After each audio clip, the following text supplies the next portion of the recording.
Gadadhar Pandit. His absorption was in hearing and chanting the verses of Srimad Bhagavatam.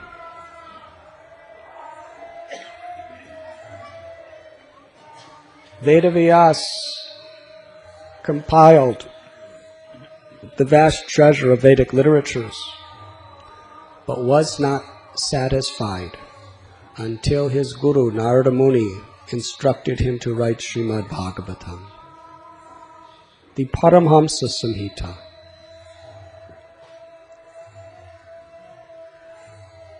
Our acharyas explain Shri is a name for Srimati Radharani. Srimad Bhagavatam is the literature amongst all Vedas which perfectly extols the supreme glory of Srimati Radharani without even directly saying her name once.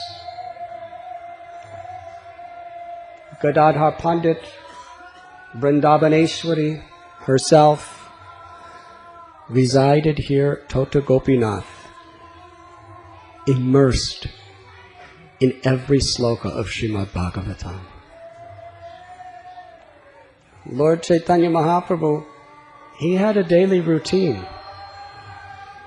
He would rise in the morning early and bathe in the sea, then spend several hours standing before Jagannath behind the Garuda Stamba.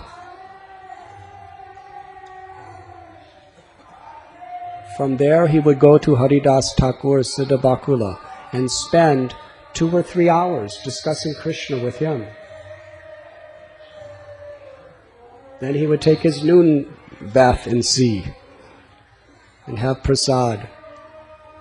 And every day in the afternoon he would come to Tota Gopinath, to this very garden that we are sitting. And here he would spend 2 or 3 hours discussing Srimad Bhagavatam with Gadadhar Pandit. Primarily, he would absorb himself in hearing Gadadhar Pandit sing the sweet slokas of Srimad Bhagavatam and explain his realizations.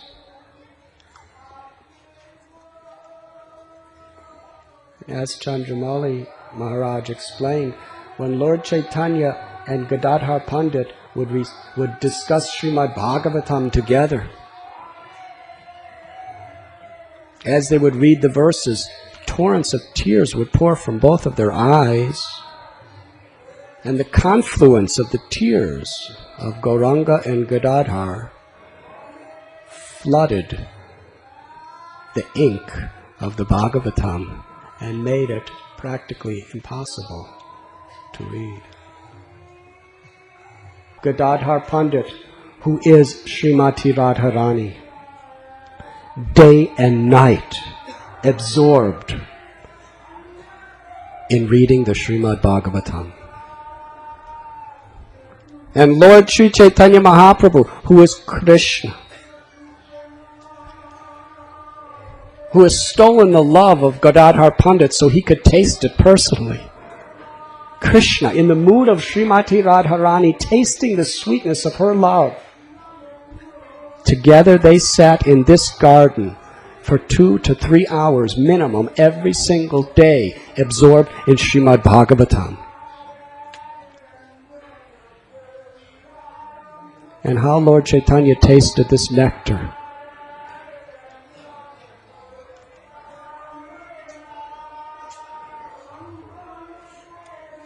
Sometimes we're always looking for something new.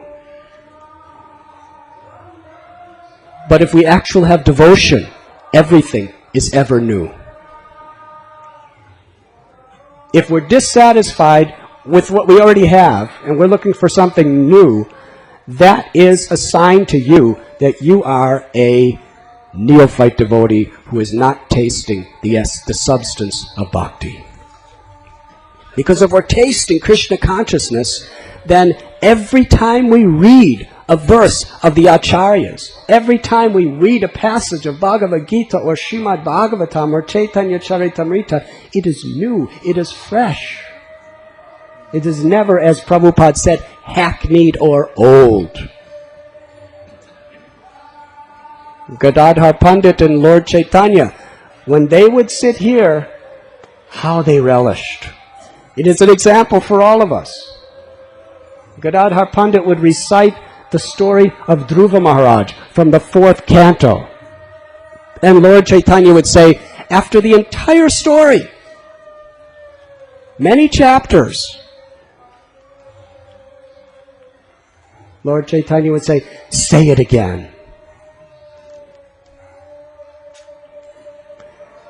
Lord Chaitanya would not allow Gadadhar Pandit to proceed beyond the 4th canto of Dhruva's story until Gadadhar Pandit recited that story 100 times.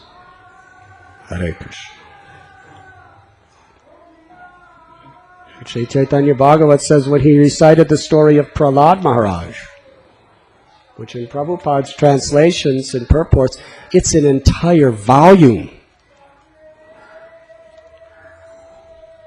He would recite it, they would discuss it, and when it would finally conclude, Lord Chaitanya Mahaprabhu, speak it again.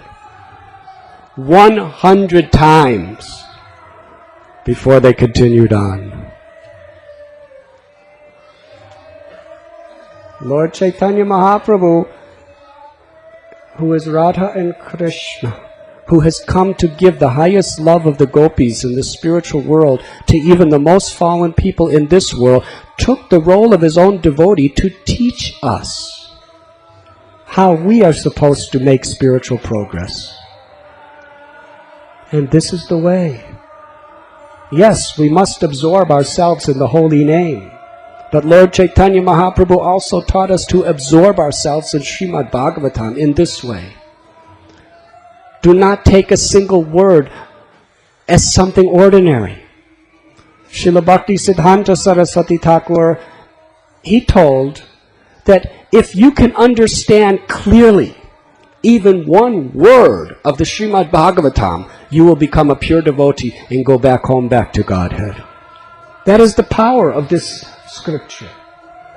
It is the special scripture which reveals the supreme glories of Srimati Radharani and the gopis' love for Krishna. And every verse is saturated with that mercy.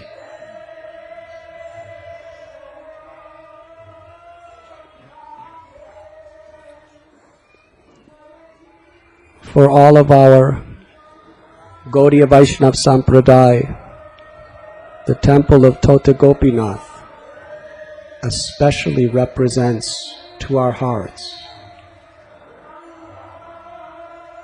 the glories of Srimad Bhagavatam as revealed by Lord Sri Chaitanya Mahaprabhu in his loving relation with Gadadhar Pandit.